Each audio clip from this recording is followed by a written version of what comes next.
day I wake up and read the newspaper, I'm just looking for a world I want to be a part of.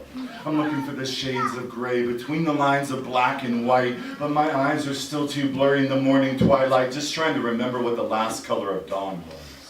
Every day feels like my body is writing suicide notes for people I don't even know, but I want to meet them. I want to feel their stories writhing on the tip of my tongue, like a drunk man in a bus station bathroom who's been vomiting the past 500 miles where he thought he knew somebody, but they moved on, and this is his last stop, and he's praying to God he'll never drink again, never smoke another ounce of meth, never drive a spike like a thunderstorm into the last place that he can find a vein in between his fingers, under his toenails, and he's praying that even if he goes to hell tonight, he can stop choking until he can find the breath to whisper the name of someone who might still love him, but he can't. The light at the end of his tunnel is just another subway train wrecked with graffiti heading blinding straight for him. And the only person who searched for his corpse was a reporter who crammed his name into an obituary among a stack of other stories most of us will never know. Like there was a man who could hear his heartbeat opening in his ears like a flower until the cocaine numbed it. There was a man who heard the dawn break light into 1,000 pieces like the laughter of school children. And I read about a woman who curled up in her mother's basement like a womb and smoked meth until her ribs became fangs and ate her from the inside out. But you'll probably never even hear about these people.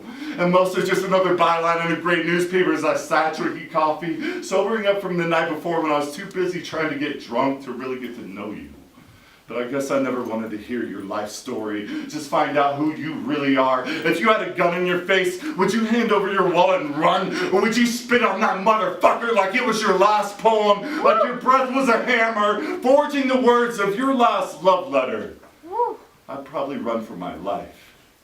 There was a boy, he was 15 and dropped out of high school to get another job for his family. He fell in love with the sound of knives sharpening on his skin. His only friends were the handfuls of pills that kept him up all night working at the grocery store. It was 3 a.m. Walmart parking lot. He was survived by his mother and his sister. He put a gun in his mouth. His last words tasted like nicotine and gunpowder. He was dying to feel alive again. He sent his soul up like a broken kite into the hurricane of heaven. The string tangled around his dark wrists like familiar handcuffs. It dragged him up so he could finally see the dawn breaking over the horizon, blasting his head open like phoenix wings, a ball of flames in his hands, cracking like red glass over the blood-stained pavement. These are the people crying out with broken voices, their blank faces staring back at me from the obituaries. I just wanted to tell you their story.